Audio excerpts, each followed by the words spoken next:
La bienvenida es para Ana Piquer, directora para las Américas de Amnistía Internacional, que me acompaña esta noche desde la Ciudad de México. Ana, bienvenida, gracias por aceptar siempre nuestras invitaciones. Muchas gracias a ustedes por la invitación. Al contrario, gracias a ti.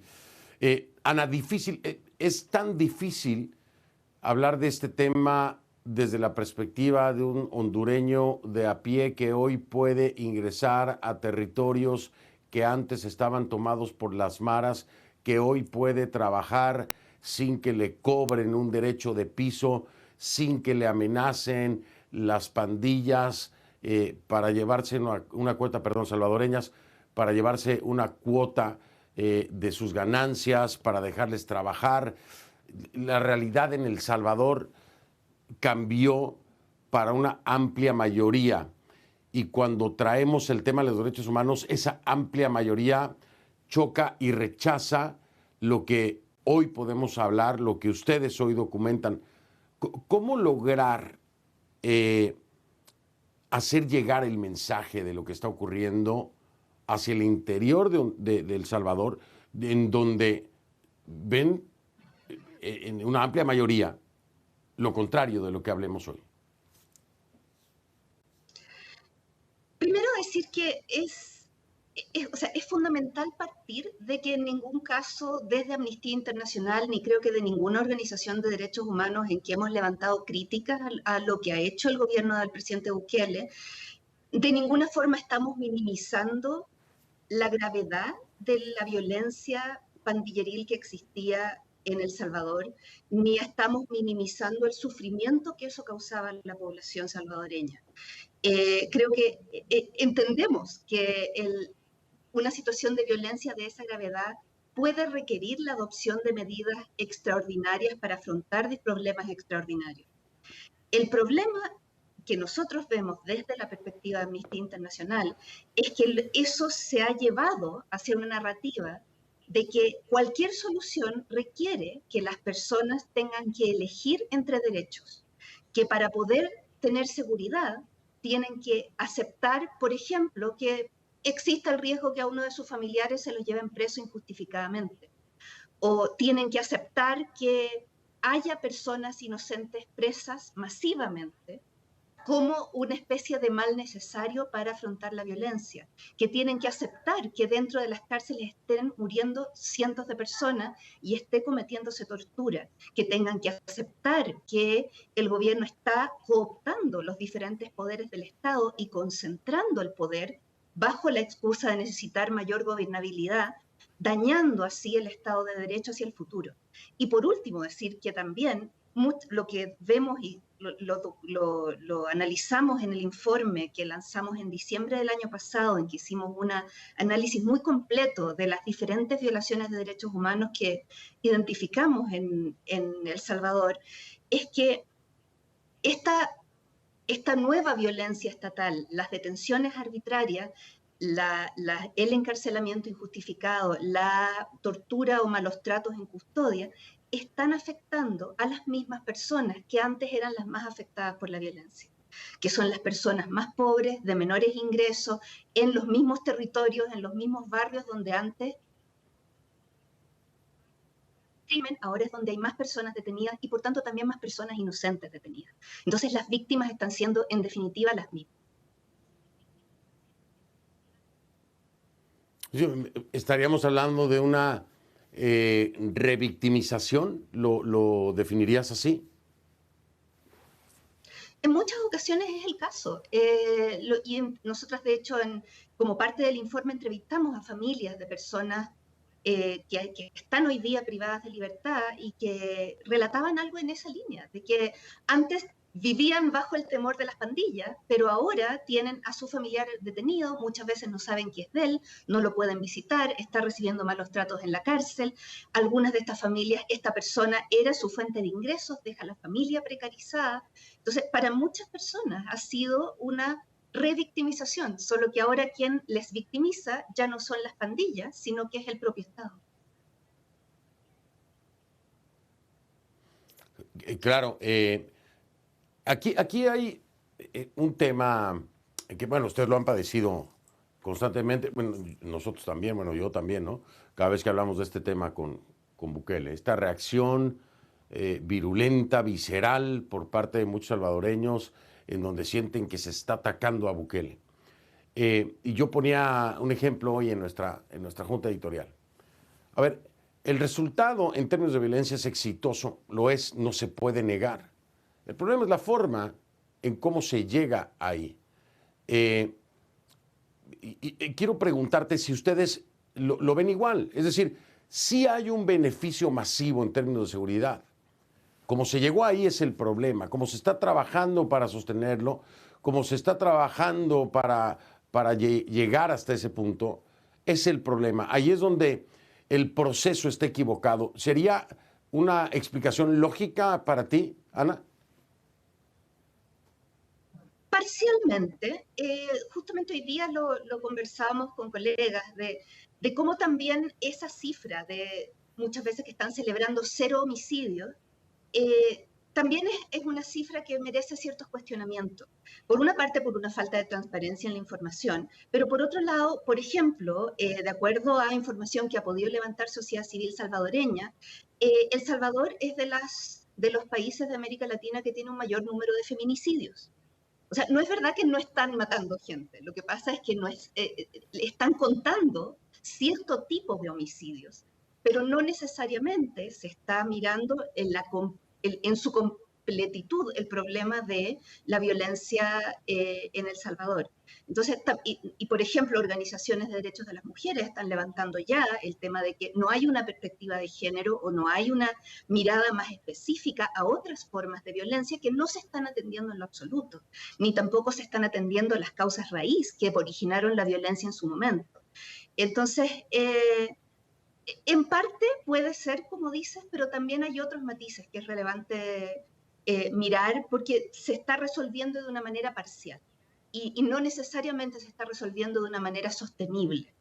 Si tienes, como decía antes, la tasa Exacto. más alta de encarcelamiento del mundo, eso no es algo sostenible. Si tienes un 150% de ocupación carcelaria, tampoco va a ser algo sostenible y no garantiza que esta ausencia o disminución de la violencia de hoy se sostenga en el tiempo y no se convierta en una situación de mayor violencia en el futuro y no signifique que haya otras víctimas de violencia que no están siendo igualmente atendidas. El estado de excepción. ¿Qué es el estado de excepción? Es un estado que limita sus garantías, las suspende temporalmente, las garantías de cada uno de nosotros como ciudadanos. Por ejemplo, a la libre reunión, ¿sí? Eso se limita. El tema del debido proceso, el día de hoy, con el estado de excepción, las detenciones, las cárceles, el debido proceso, no se está dando un debido proceso, con una defensa, un juicio. Todo eso se ve limitado.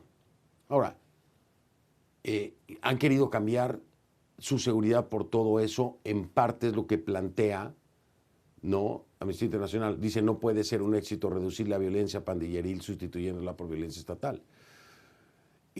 Que si está bien o que si está mal. Ana, ¿cuál es la respuesta, por ejemplo, a militarizar el país? Porque no es la policía. Hace pocos días habían asesinado, hubo un asesinato, estaban buscando a 2 personas. Creo que fueron 6,000 elementos militares que fueron a rodear la población donde estaba para poderlos detener. Militares. ¿Qué representa este peligro? Sí. Primero, respecto de lo del estado de excepción, y se conecta con lo de la militarización también, es decir, la posibilidad de una suspensión temporal de derechos es algo que está incluso reconocido en el derecho internacional de los derechos humanos en ciertas situaciones excepcionales. Ahora, hay ciertos derechos que de acuerdo a este marco internacional nunca debieran ser suspendidos. Uno de ellos son precisamente las garantías del debido proceso. La prohibición de tortura es algo que no se suspende bajo ninguna circunstancia. Entonces, aún en el marco de un estado de excepción, el Estado salvadoreño ha excedido aquello que puede suspenderse en el marco de un estado de excepción. Y más allá, lo ha llevado a un punto en que ya estamos en realidad hablando de una situación permanente. en que muchas de las medidas que hoy día estamos criticando desde Amnistía Internacional, incluso si formalmente se levantara el estado de excepción, continuarían, porque corresponden a reformas a legislación penal o a proceso penal que ya son permanentes, responden a medidas que ya no van a cambiar por el hecho de levantarse el estado de excepción y que dejan en una situación de precariedad los derechos de las personas en El Salvador. Entonces es aún más complejo, creo, que solamente eso. Y eso me lleva al tema de la militarización, que también es algo que, si bien se ha justificado desde el estado de excepción, se podría volver una situación permanente y que, como decías antes de ir al corte, en general los militares no tienen una formación que está dirigida a el control de la seguridad en el cotidiano en la población. Tienen una formación que apunta a la guerra. Y eso es otro tipo de formación que no necesariamente responde a lo que se requiere para el control de la seguridad de la población en el cotidiano y que aumenta el riesgo de que cometan violaciones de derechos humanos en el ejercicio de su función. Entonces, siempre la militarización de la seguridad es algo que levanta una banderita roja para las organizaciones de derechos humanos, porque siempre, y lamentablemente no es El Salvador el único lugar de las Américas donde lo vemos, y que hemos estado levantando esa preocupación también. No. Claro, por supuesto. Ahora, otro punto que quiero también traer a la mesa rápido antes de irme a la pausa para regresar, es que hay que entender algo con el tema de las Fuerzas Armadas, la militarización, ¿sí? El comandante supremo de las Fuerzas Armadas, en casi todos los países, por lo menos en los países latinoamericanos, es el presidente, ¿sí? Responden directamente a él. El presidente es el comandante supremo. Entonces, cualquier violación cometida, desaparición forzada, muerte sin explicación, etcétera, cometido por los militares, es responsabilidad directa del presidente, porque es el último en la cadena de mando. Solo para dejarlo claro, ¿no?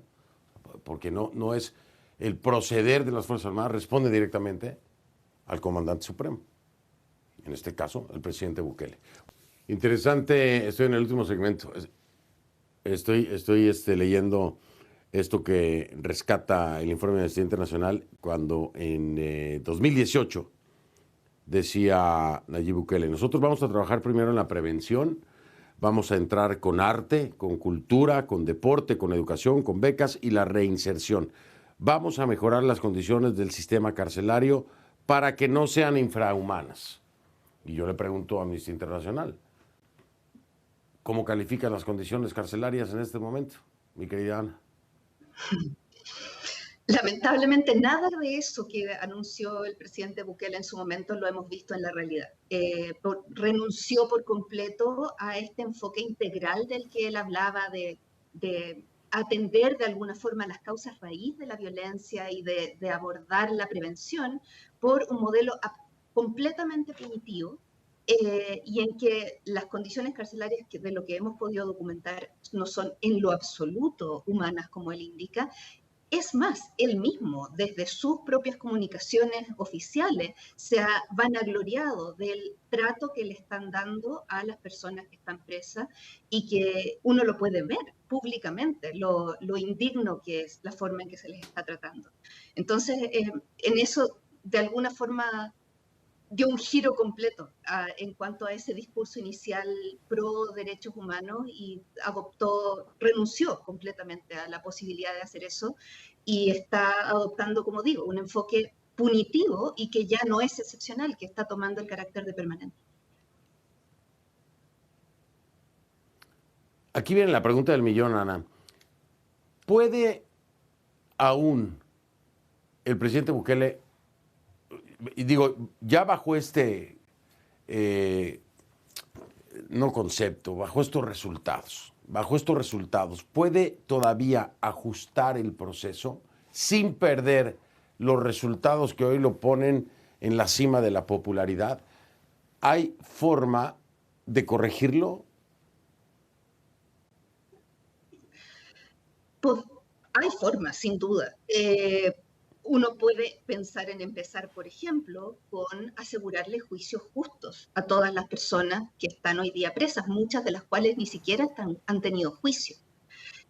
Uno puede pensar en, como decía antes, en un enfoque, en un abordaje integral de la situación de violencia por la que vivió El Salvador, por la que pasó El Salvador, y que permita prevenir que esto vuelva a ocurrir en el futuro, que es algo que no ha abordado en lo absoluto. El presidente Bukele todavía tiene la posibilidad de enmendar el rumbo ahora que fue reelecto y que tiene otro gobierno para hacer las cosas de una manera diferente. Lamentablemente no es algo que veamos, que esa sea su intención en este momento. Nuestro temor es que más bien profundice las violaciones de derechos humanos que se han cometido hasta ahora, pero en ningún caso es algo que no podría hacer. Es un asunto de voluntad política, de asegurar que los derechos humanos sean parte de la solución, que se diseñe para abordar este asunto de cara al futuro. Pues por lo menos el discurso de triunfo dice todo lo contrario, pero démosle tiempo al tiempo, ¿no? Tengamos la esperanza, Ana, de que escuche sin sentir que es un ataque o crítica, sino una recomendación para que lo que ha hecho sea mejor hecho todavía, ¿no? Creo yo. Sería la aproximación que creo que debería existir. Ana, mil gracias. Te mando abrazo y como siempre un placer tenerte en el programa. Muchas gracias a ti.